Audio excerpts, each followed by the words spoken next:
दोस्तों, क्या बिहार में आरजेडी की सरकार बनने जा रही है? क्या सच में महागठबंधन की सरकार बनने जा रही है?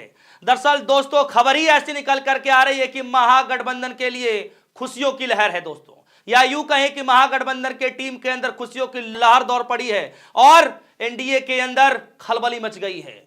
दरअसल दोस्तों, एक कहावत आपने सुनी होगी कि डूबते हुए को तिनके का सहारा, और वो सहारा इस वक्त कोई और नहीं बल्कि खुद मीम पार्टी के अध्यक्ष ओवैसी साहब ने दे दिया है। जी हां, महागठबंधन के लिए मीम साहब ने ऐसा ऑफर दे दिया है दोस्तों कि चाचा भतीजा मिलकर के सरकार बना सकते हैं। और बीजेपी के लिए दोस्तों, बीजेपी के लिए अपने आप में भारी मुसीबतों वाला खबर है दोस्तों।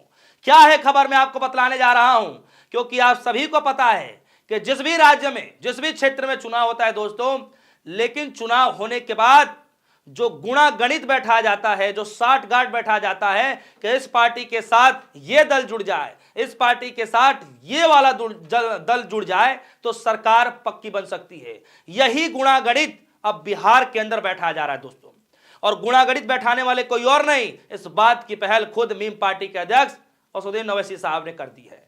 खबर में लिखा गया दोस्तों कि 5 सीटें जीतकर सरकार बनाने का सपना देखने लगी है ओवैसी की पार्टी। नीतीश तेजस्वी को ऑफर। जी हां, बड़ी खबर है अपने आप में दोस्तों। सबको पता है कि चाचा भतीजा अगर एक साथ आ जाएं तो सरकार बनने से कोई नहीं रोक सकता है। दोस्तों, आप सबको पता है कि भले भारतीय जनता पार्टी बीजेपी के अंदर सबसे बड़ी पार्टी के तौर पर उभरी हो, 89 सीटें उनके खाते में आई हो, लेकिन इसके बावजूद भी जेडीयू दूसरी बड़ी पार्टी है दोस्तों। मैं 3 से 4 सीटें कम है बीजेपी से, और उधर दोस्तों महागठबंधन के पास जितनी सीटें हैं अगर आप जोड़ देंगे तो यकीन मानिए महागठबंधन की सरकार बनती हुई नजर आ रही है, और इस बात की पहल ओवैसी साहब ने कर दी। खबर में क्या है, खबर में देखिए, बिहार विधानसभा चुनाव में 5 सीटें जीतकर असदुद्दीन ओवैसी की पार्टी ने ऑल इंडिया मजलिस इत्तेहादुल मुस्लिमीन बेहद उत्साहित है। सीमांचल की 5 सीटों को जीतने के बाद ओवैसी की पार्टी बिहार में सरकार बनाने का सपना देख रही है। और दोस्तों, मैं सही तौर पर बताऊं, स्पष्ट तौर पर बताऊं तो ओवैसी की पार्टी सिर्फ सपना नहीं देख रही है, यह सपना साकार भी हो सकता है। जी हां, सपना साकार कैसे हो सकता है, कौन सा ऐसा गुणा गणित लगाया जाएगा, इसको लेकर के भी मीम पार्टी ने बाकायदा गुणा गणित भी समझा दिया है। बाकायदा बता दिया है कि किस पार्टी को कौन कौन से मंत्रालय मिलना चाहिए, किस पार्टी के कितने मंत्री होने चाहिए, और किस पार्टी का मुख्यमंत्री होगा, किस पार्टी का उप मुख्यमंत्री होगा। बाकायदा सब कुछ ओवैसी साहब ने गुणा गणित समझा दिया है, और गुणा गणित समझाते हुए चाचा भतीजे की पार्टी को ऑफर दे दिया है।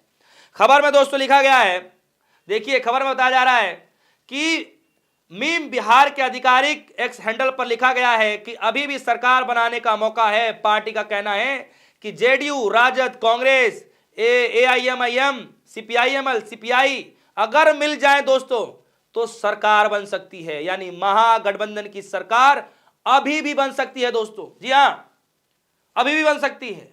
और इसलिए दोस्तों कहा जाता है कि राजनीति में सब कुछ किया जा सकता है, और कब हो जाए, कब पासा पलट जाए, ये कोई नहीं जानता। और देखिए दोस्तों, एन वक्त पर ओवैसी साहब ने अपना पिटारा खोल दिया है और खुला ऑफर दे दिया। खबर में देखिए, खबर में लिखा गया है जेडीयू के पास 85 सीट है, आरजेडी के पास 25 सीटें, और वही कांग्रेस और एमआईएम के पास क्रमशः 6 और 5 सीटें पर कब्जा जमाया गया। सीपीआई एमएल और सीपीआई के पास 3 सीटों पर जीत हासिल की, और अगर इन सबको जोड़ दिया जाए दोस्तों तो 124 सीटें बनती हैं। जी हां, जोड़कर देख लीजिए, 124 सीटें बनती हैं दोस्तों, और बहुमत के लिए सिर्फ चाहिए 122, यानी बहुमत से भी 2 सीटें एक्स्ट्रा हो पा रही हैं दोस्तों। सोचिए कि अभी तो जो अन्य पार्टियां हैं वो अलग हैं, बसपा की जो पार्टी है वो अलग है। सोचिए अगर ये लोग भी आ जाएं दोस्तों तो फिर सरकार बनने से कोई नहीं रोक सकता है दोस्तों। अब आते हैं दोस्तों कि ओवैसी साहब ने किस तरीके का ऑफर दिया है, किसको क्या मंत्रालय मिलना चाहिए, इस पर भी थोड़ा बातचीत कर लेते हैं। लेकिन सवाल यह है दोस्तों कि क्या महागठबंधन अपनी अस्तित्व बचाने की लड़ाई में क्या जो पावर है, जो मंत्री पद का जो सीट है, जो बंटवारे हैं, क्या इस पर असहमति बनाएंगे, या फिर अपनी एकजुटता दिखाते हुए, सब कुछ किनारे करते हुए इस बात पर जो है सहमति बना पाएंगे जो ओवैसी साहब ने ऑफर दिया। ऑफर क्या दिया जरा देखिए। ओवैसी साहब कह रहे हैं कि मुख्यमंत्री शायद उनके पार्टी का होगा, और ये कह रहे हैं कि जेडीयू के कोटे में 2 डिप्टी सीएम दे देंगे और साथ ही साथ 20 मंत्री पद भी दे देंगे। राजद के खाते में 6 मंत्री दे देंगे, जबकि कांग्रेस को 2 मंत्री दिए जाएंगे। सीपीआईएमएल और सीपीआई को एक एक मंत्री दिया जा सकता है। और इसके अलावा दोस्तों, इसके अलावा नीतीश कुमार को सन 2029 में प्रधानमंत्री का उम्मीदवार भी बनाया जा सकता है। इस तरीके का खुला ऑफर ओवैसी साहब ने दे दिया है। दोस्तों, जहां पर सारी उम्मीदें टूट जाएं, जहां पर दूर दूर तक, कोसों दूर दूर तक एक उम्मीद की एक कण मात्र भी ना दिखाई दे, कोई ऐसी उम्मीद भी ना जगे कि क्या हम सच में ऐसा कर सकते हैं, क्या हम सच में नदी पार कर सकते हैं, अभी तो हम डूब रहे हैं, क्या सच में हम डूबते हुए, डूबने से बचते हुए, तिनके का सहारा लेते हुए क्या हम बाहर निकल सकते हैं।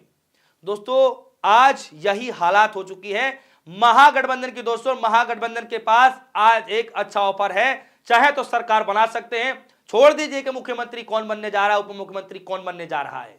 जी हां, अगर अपने अस्तित्व की लड़ाई बचानी हो दोस्तों, तो कई लोग ये कह रहे हैं कि ये ऑफर अच्छा साबित हो सकता है, क्योंकि इस बार किंग मेकर के तौर पर जेडीयू नहीं बल्कि किंग मेकर के तौर पर मीम पार्टी उभरी है। तो सत्ता की चाबी मीम पार्टी के पास है। कल किसी और के पास होता है, परसों किसी और के पास होगा। ये तो सत्ता है दोस्तों, राजनीति है। राजनीति में कब क्या हो जाए किसी को नहीं पता। तो सारे सिकवा गिला तोड़ करके सरकार महागठबंधन की बना लेनी चाहिए, इस तरीके से लोग राय रख रहे हैं। दोस्तों, आप सभी को याद होगा कि मीम पार्टी ने महागठबंधन में जुड़ने के लिए, एक साथ गठबंधन करने के लिए जब प्रस्ताव रखा तो कांग्रेस ने भी ठुकरा दिया, आरजेडी ने भी ठुकरा दिया दोस्तों। लेकिन आज हालत ऐसी हो चुकी है कि खुद ओवैसी साहब हाथ फैला रहे हैं और कह रहे हैं कि चाहें तो चाचा भतीजा मिलकर के सरकार बना सकते हैं। बाकायदा ऑफर देते हुए नजर आ रहे हैं दोस्तों। अगर ऐसा सच में है दोस्तों, तो भारतीय जनता पार्टी के लिए मुसीबतों से बड़ी खबर है, मुसीबतों से भरा हुआ खबर है दोस्तों। सच में सोचिए, जो भारतीय जनता पार्टी सबसे बड़ी पार्टी के तौर पर उभरी है, सोचिए अगर उसकी सरकार ना बने तो फिर दोस्तों कुछ भी हो सकता है। और वैसे भी दोस्तों कहा यह जा रहा है कि बीजेपी की मजबूरी है नीतीश कुमार को मुख्यमंत्री बनाना। जी हां, क्योंकि जो आंकड़े बता रहे हैं दोस्तों, आंकड़े साफ तौर पर बता रहे हैं कि चाचा भतीजा मिलकर के कभी भी सरकार बना सकते हैं। और अब तो खुला ऑफर दे दिया ओवैसी साहब ने। पैमाने जोड़ करके देख लीजिए, आंकड़े जोड़ करके देख लीजिए, बहुमत से ज्यादा सीटें अब मिलकर आ रही हैं दोस्तों, और महागठबंधन की सरकार बन सकती है। और इसीलिए भारतीय जनता पार्टी या तो नीतीश कुमार को मुख्यमंत्री बनाएगी, अन्यथा चाचा भतीजा मिलकर के बड़ा खेल कर सकते हैं दोस्तों। भारतीय जनता पार्टी के लिए बड़ी मुसीबतें आ गई हैं दोस्तों, करो या मरो की स्थिति बन गई है। अब क्या करेगी भारतीय जनता पार्टी, ये तो आने वाले वक्त पर पता चलेगा। लेकिन उससे पहले यह सवाल है दोस्तों कि ओवैसी साहब के ऑफर को महागठबंधन कितना जो है गंभीरता से लेगा और किस तरीके से उनकी बातों को मानेगा, यह जानना बड़ा दिलचस्प है दोस्तों। तो यानी आज भी एक खुला ऑफर है, आज भी चाहे तो महागठबंधन की सरकार बन सकती है। लेकिन क्या ऐसा संभव होगा? क्या सच में ऐसा है कि नीतीश बाबू फिर से पलटी मारेंगे और तेजस्वी यादव का साथ देंगे, महागठबंधन का साथ देंगे? दोस्तों, इस खबर पर आपकी क्या राय है? जो ऑफर ओवैसी की तरफ से दिया गया है, क्या सच में यह ऑफर लेने लायक है? क्या सच में ओवैसी साहब जो बात कह रहे हैं, क्या महागठबंधन इन बातों को मानेगा, या फिर नीतीश बाबू और प्रधानमंत्री मोदी जी की जोड़ी कायम रहेगी? फिलहाल के लिए दीजिए इजाजत। देखते रहिए डिस्को न्यूज। धन्यवाद।